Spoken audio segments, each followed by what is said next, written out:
লাইব্রেরিতে first time আসছি, সেই ক্ষেত্রে আসলে কি প্রসিডিউর করব। ফার্স্টেই আমি হচ্ছে আমার পারপাসগুলো সিলেক্ট করে নিলাম।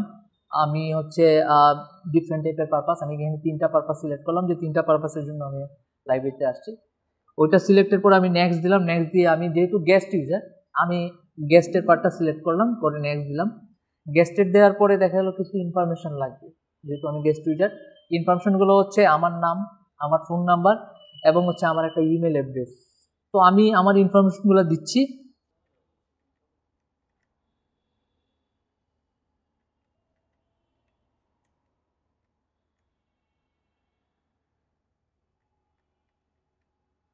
আচ্ছা, এখানে যে ইউজার ইনফরমেশন দিয়েছি, আমি আরেকজন ইউজারের ইনফরমেশন দিয়েছি, কারণ যেহেতু আমি রেজিস্টার মেম্বার, আমি আমার ইনফরমেশন দিলে এখানে কনফিউজ হবে। ও দেখাবে যে অলরেডি ইনফরমেশনগুলো আছে সিস্টেমে। জেন্ডারটা কনফার্ম করলাম, দেন হচ্ছে আমার ডেট অফ বার্থটা আমি ইনশিওর করছি।